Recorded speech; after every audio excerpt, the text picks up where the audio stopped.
Marbury versus Madison, presented by Robert A. Downer. This was the first time the Supreme Court nullified a position of federal law or an act of Congress and can do so to any law and acts of Congress that, in the justice's view, violates the Constitution.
Little background on James Madison and his involvement in the Marbury versus Madison Supreme Court case.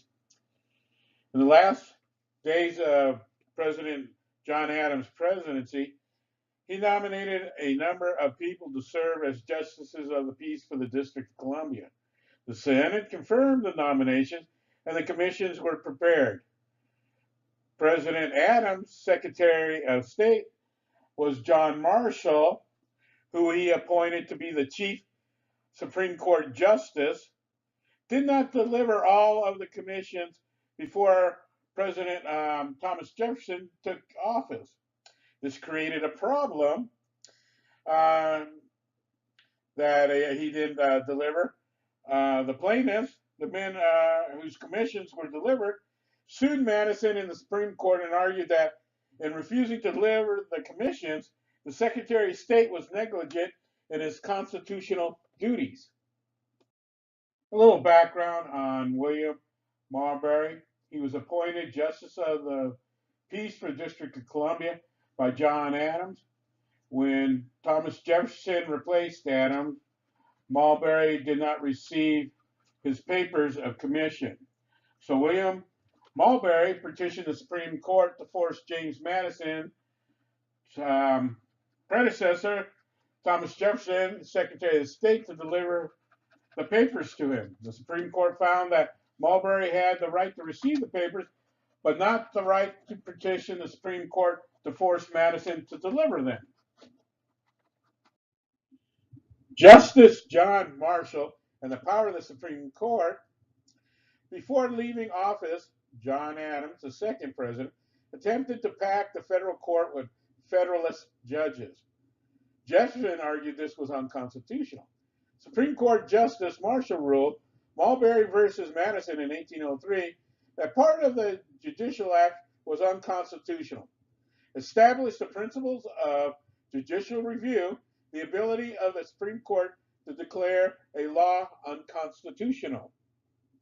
In concluding the synopsis of Marbury versus Madison, the Supreme Court case of 1803, the plaintiff was William Marbury, the defendant was James Madison.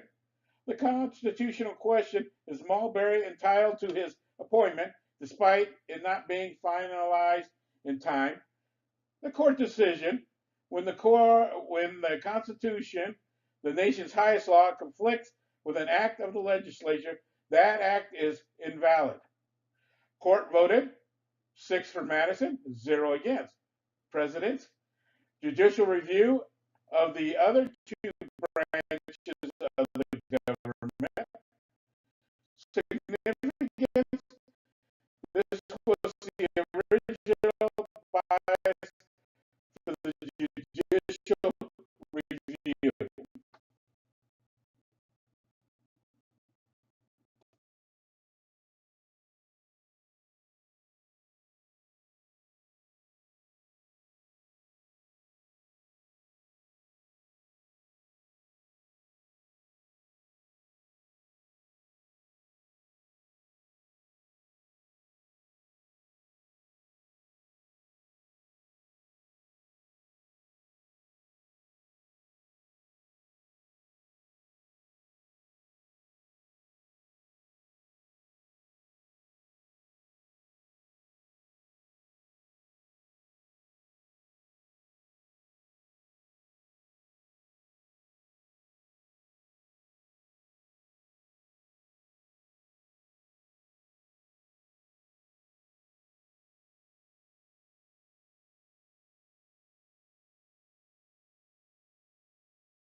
This ends my presentation of the Supreme Court case Marbury versus Madison in 1803.